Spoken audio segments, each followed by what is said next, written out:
नमस्कार। आपका स्वागत है हमारे इस चैनल पर। जैसा कि हम लोग इस चैनल पर अलग अलग कक्षाओं के गणित विषय के बारे में अभी तक बातें कर रहे थे। आज मेरा विषय कुछ दूसरा है। आज हम लोग थोड़ा सा बात करेंगे। जो हमारा टॉपिक होगा वो प्रोफेसर राजेंद्र सिंह रज्जू भैया विश्वविद्यालय प्रयागराज से संबद्ध महाविद्यालयों के पाठ्यक्रम से संबंधित होगा। एक्चुअल में इस समय जो टाइम चल रहा है कि सभी विश्वविद्यालयों के रिजल्ट जो हैं वो पिछले सेमेस्टर्स के वो आउट हो चुके हैं, उनकी वेबसाइट पर प्रदर्शित हो रहे हैं और सभी बच्चों ने लगभग अपना रिजल्ट देख भी लिया होगा। और उसके बाद फिर प्रवेश की प्रक्रिया प्रारंभ है सभी विश्वविद्यालयों में। अगले सेमेस्टर में प्रवेश लेने के लिए विद्यार्थी जा रहे हैं अपने महाविद्यालयों में, विश्वविद्यालयों में, वहाँ अपना प्रवेश सुनिश्चित कर रहे हैं। और प्रवेश पाने के बाद फिर उनकी क्लासेस भी जो हैं, कक्षाएं भी कुछ जगह प्रारंभ हो गई हैं, कुछ जगह प्रारंभ हो रही हैं। तो जो कक्षाएं प्रारंभ होती हैं उन कक्षाओं में उन्हें अलग अलग विषय उन्होंने जो चूज किया होता है, जो अपना विषय लिया होता है, उन विषयों में उनको अध्ययन करना होता है। तो सबसे बड़ी समस्या यही उनके सामने होती है कि हमें पढ़ना क्या है, हमारा क्या पाठ्यक्रम है जो हमें 6 महीनों में यानी सेमेस्टर में हमें अध्ययन करना है। तो पाठ्यक्रम कैसे हमें पता चले, क्योंकि बहुत जगह ऐसा भी होता है कि सीधे पढ़ाना शुरू कर देते हैं। बहुत सी जगह पाठ्यक्रम प्रोवाइड भी कराए जाते हैं, पर कुछ जगह ऐसे भी होता है कि सीधे टॉपिक पढ़ाना शुरू कर देते हैं, बच्चों को पाठ्यक्रम के बारे में जानकारी होती नहीं है। तो इस वजह से मुझे लगा कि मुझे इस विषय पर एक वीडियो बनाना चाहिए और बच्चों को ये जानकारी पहुंचानी चाहिए कि जो उनके विषय हैं उस विषय का इस सेमेस्टर में, जिस सेमेस्टर में है वर्तमान समय में अगर हम बात करें तो प्रथम, तृतीय, पंचम सेमेस्टर के प्रवेश हो चुके हैं, कुछ जगह हो रहे हैं। अगर विद्यार्थियों ने अभी तक अपना प्रवेश लिया ना हो तो वो करा सकते हैं प्रवेश जल्द से जल्द, क्योंकि जो प्रवेश की तिथि है वो अभी बहुत जल्द समाप्त हो जाएगी और उसके बाद फिर प्रवेश लेने में उनको अड़चन आएगी, दिक्कत आएगी। इसलिए अपने महाविद्यालयों में जाके अपना प्रवेश तुरंत करा लें। प्रवेश कराने के बाद जो पाठ्यक्रम की दिक्कत आती है कि पाठ्यक्रम हमें क्या पढ़ना है इस एक सेमेस्टर में, प्रथम सेमेस्टर में, तृतीय सेमेस्टर में, पंचम सेमेस्टर में हमें क्या पाठ्यक्रम पढ़ना है, चाहे वो बीए के बच्चे हों, बीएससी के बच्चे हों, बीकॉम के हों, या पोस्ट ग्रेजुएट में एमए, एमएससी, एमकॉम हों, या अदर कुछ भी। तो जो भी मतलब विद्यार्थी जिनको ये समस्या आ रही है उन सबको ये वीडियो देखना चाहिए। उनको इसके माध्यम से पूरी जानकारी मिल जाएगी कि वो कैसे, अगर वो प्रोफेसर राजेंद्र सिंह रज्जू भैया विश्वविद्यालय से संबद्ध महाविद्यालयों में अध्ययन कर रहे हैं या विश्वविद्यालय में पढ़ रहे हैं, तो वो अपना पाठ्यक्रम कैसे प्राप्त कर सकते हैं। क्योंकि आजकल हर चीजें डिजिटल कंटेंट में उपलब्ध है, डिजिटल फॉर्म में हमें उपलब्ध कराई जा रही हैं। तो वो वेबसाइटों पर उपलब्ध होती है, परंतु हमें पता नहीं होता है कि वो उस वेबसाइट पर जाके हमें कैसे ये कंटेंट प्राप्त करने हैं, पाठ्यक्रम कैसे प्राप्त करना है, या अन्य कंटेंट भी किस तरह से हमें प्राप्त करने हैं। तो उसके संबंध में अगर आप ये वीडियो देखेंगे तो आपको हर एक जानकारी क्लियर हो जाएगी कि कैसे आप अपना पाठ्यक्रम प्राप्त कर सकते हैं, डाउनलोड कर सकते हैं वेबसाइट के माध्यम से, और फिर उसके आधार पर आप अपनी आगे की जो भी रणनीति है, स्टडी है, वो तैयार कर सकते हैं, तरीका बना सकते हैं कि कैसे आपको किन किन मतलब आपको विषयों को पढ़ना है, क्या पाठ्यक्रम रहेगा आपका, क्या टॉपिक रहेंगे, उन टॉपिक को कैसे आप डिवाइड करके अपना पढ़ सकते हैं। तो आइए हम लोग देखते हैं कि कैसे हम लोग प्रोफेसर राजेंद्र सिंह रज्जू भैया विश्वविद्यालय प्रयागराज से संबद्ध जो महाविद्यालय है उनका पाठ्यक्रम हम कैसे प्राप्त कर सकते हैं। तो देखिए, इसके लिए आपको कुछ विशेष नहीं करना है, आपको अपने मोबाइल फोन का इस्तेमाल करना है। और मोबाइल सभी इस्तेमाल कर रहे हैं, सबके मोबाइल पे डेटा उपलब्ध होता है और उस डेटा को एक्सप्लोर करते रहते हैं, मिसयूज करते रहते हैं। अलग अलग तरह की वेबसाइट्स, अलग अलग तरह के सोशल मीडिया कंटेंट जो है वो आप लगातार देखते रहते हैं। तो उसमें उसी के सिस्टम में ये भी आप अपना सिलेबस बहुत आसानी से देख सकते हैं। उसके लिए आपको बहुत ज़्यादा प्रयास नहीं करना पड़ेगा।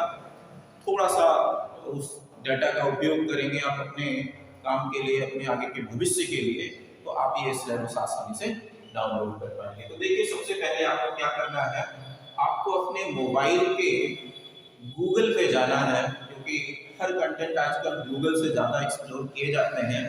तो सबसे पहले आप क्या करेंगे, गूगल पे जाएंगे और गूगल को जब क्लिक करेंगे, जब गूगल ओपन हो जाएगा तो उसके सर्च बार में आपको लिखना है प्रोफेसर राजेंद्र सिंह, प्रोफेसर राजेंद्र सिंह रज्जू भैया, ये पूरा लिखना है और उसके बाद सर्च कर देना है। यानी इस तरह का जो एक बटन बना होता है, ये सर्च का बटन बना होता है, इस पे क्लिक कर देंगे आप, तो क्या होगा, ये कंटेंट आपका सर्च करेगा गूगल, और सर्च करने पर आपको पूरी ड्रॉप डाउन लिस्ट खोल के रख देगा।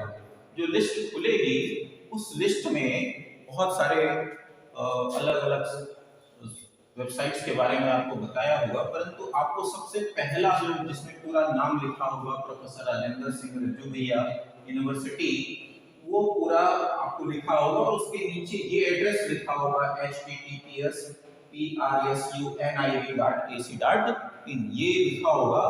इसको ओपन करना है। आप सीधे इसको क्रोम पर भी जाके सीधे सर्च कर सकते हैं, ये वेबसाइट डायरेक्ट ओपन कर सकते हैं, या आप गूगल के माध्यम से गूगल के सर्च बार में प्रोफेसर राजेंद्र सिंह रज्जू भैया डाल के सर्च करेंगे तो जो फर्स्ट वेबसाइट ओपन होगी वो दिखाई देगी, उसको आपको क्लिक करके ओपन कर देना है। जब आप ओपन करेंगे वेबसाइट, रज्जू भैया यूनिवर्सिटी की वेबसाइट, तो आपको वेबसाइट का जो इंटरफेस दिखाई देगा, उसमें सबसे ऊपर की तरफ विश्वविद्यालय का नाम लिखा होगा, विश्वविद्यालय किस एक्ट के तहत स्थापित किया गया है वो लिखा होगा, और साथ में यहाँ नई ग्रेडिंग बनी होगी उसकी, और उसके नीचे यहाँ पर एक फोटो जो लगातार डिस्प्ले हो रही होगी, उनकी अलग अलग उनके इवेंट की फोटो होगी वो दिख रही होगी।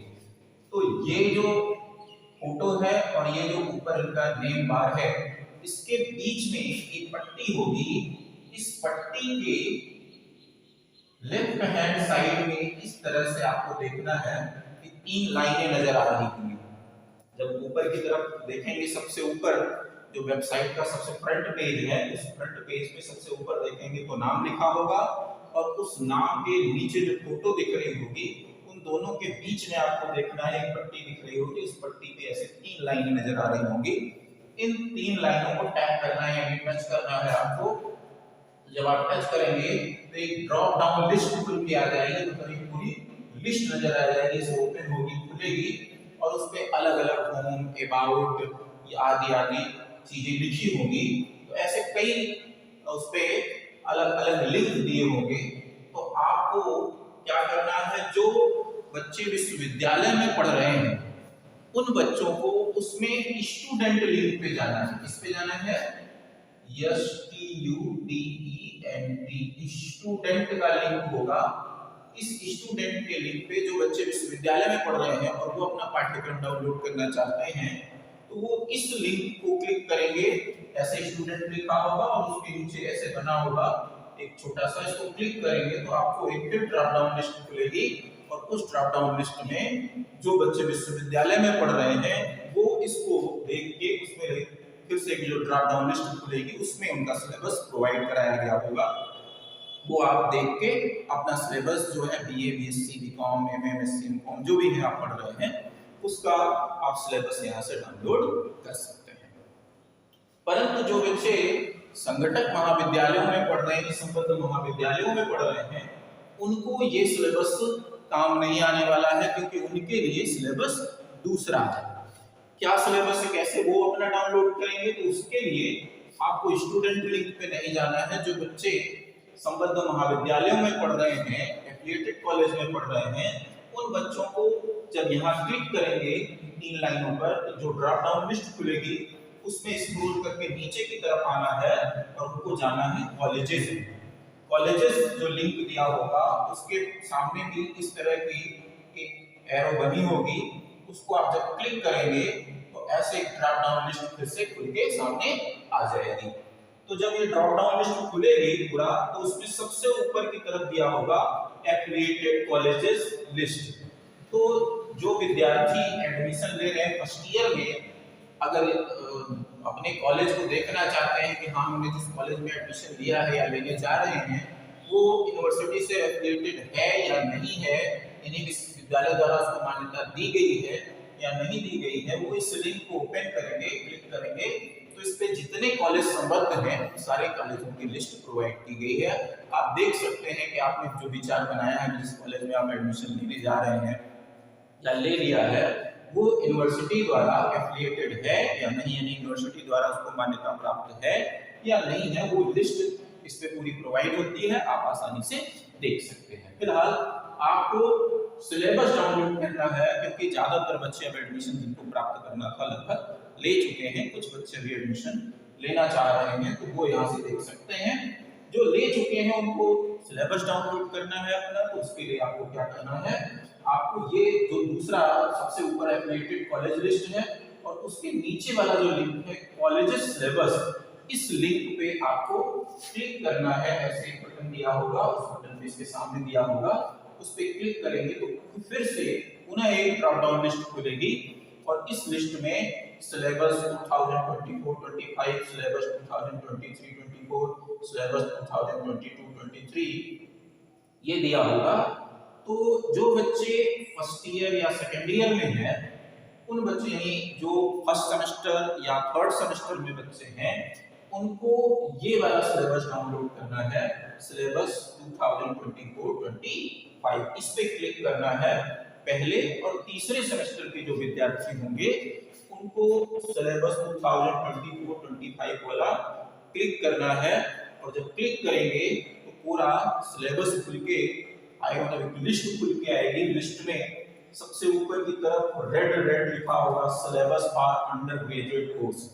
इसका मतलब जो विद्यार्थी बीए, बीएससी, बीकॉम में हैं वो क्या है, अंडर ग्रेजुएट कोर्स कर रहे हैं, यानी वो अपना सिलेबस इस वाले सिस्टम पे यानी syllabus for under graduate course के नीचे जो पूरी लिस्ट प्रोवाइड होगी उस लिस्ट में आप देखेंगे इधर लिस्ट में बैचलर ऑफ आर्ट लिखा होगा, फिर उसके बाद दूसरी लाइन में बैचलर ऑफ साइंस लिखा होगा, फिर बैचलर ऑफ कॉमर्स लिखा होगा, ऐसे अलग अलग लिखे होंगे और उसके नीचे पूरे सब्जेक्ट की लिस्ट दी होगी। तो जो आपका सब्जेक्ट हो उस सब्जेक्ट पे जाके आपको क्लिक करना है और जब आप क्लिक करेंगे तो वो सिलेबस पूरा डाउनलोड होके पीडीएफ आपके सामने आ जाएगा, आप उसे आसानी से देख सकते हैं। तो इस तरीके से बच्चे अपना जो अंडर ग्रेजुएट यानी बीए, बीएससी, बीकॉम वाले बच्चे हैं वो इस वाले जो syllabus for under graduate courses दिया है इसके नीचे जो लिस्ट दी है उस पे जाके अपना डाउनलोड कर सकते हैं। और जो पोस्ट ग्रेजुएट वाले बच्चे हैं यानी जो एमए, एमएससी, एमकॉम कर रहे हैं वो अगर अपना सिलेबस डाउनलोड करना चाहते हैं तो वो उसी के नीचे और स्क्रॉल करते हुए जब नीचे जाएंगे तो उनको मिलेगा syllabus for post graduate courses, ये भी रेड अलग से नीचे लिखा होगा और इसके नीचे फिर से एक टेबल बनी होगी, उस टेबल के अंदर एमए, एमएससी, एमकॉम लिखा होगा। तो एमए जो कर रहे हैं बच्चे उसके नीचे उनके सब्जेक्ट जो हैं वो लिस्ट दी होगी, एमएससी जो कर रहे हैं उनका जो सब्जेक्ट होगा उसकी लिस्ट दी होगी, ऐसे सब बच्चों की लिस्ट दी होगी, जो सब्जेक्ट है उनकी लिस्ट दी होगी। जो आपका सब्जेक्ट है उस सब्जेक्ट को क्लिक करके आप उसकी पीडीएफ सिलेबस की डाउनलोड कर सकते हैं, तो आसानी से सिलेबस मिल जाएगा।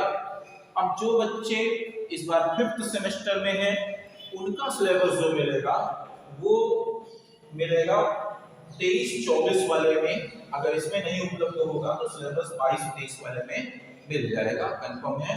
या तो 22-23 चेक कर ले या 23-24 चेक कर ले, तो उनका सिलेबस इन दोनों में से किसी एक में प्रोवाइड किया गया है। जो सब्जेक्ट है उनका वो जाके लिस्ट इसी तरह से ओपन होती है और जाके अपना आसानी से डाउनलोड कर सकते हैं। और डाउनलोड करने के बाद जो उनका प्लान है अपना टॉपिक वाइज प्लान तैयार कर ले पढ़ाई लिखाई का और अच्छे से ठीक है, तो ये तरीका था कि आप आसानी से जाके अपना सिलेबस रज्जू भैया यूनिवर्सिटी की वेबसाइट से डाउनलोड कर सकते हैं।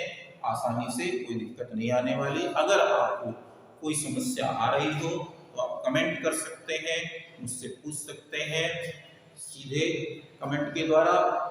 मैं आपको अगर कोई समस्या आ रही है तो उस समस्या का समाधान मैं कर दूंगा। ठीक है, धन्यवाद।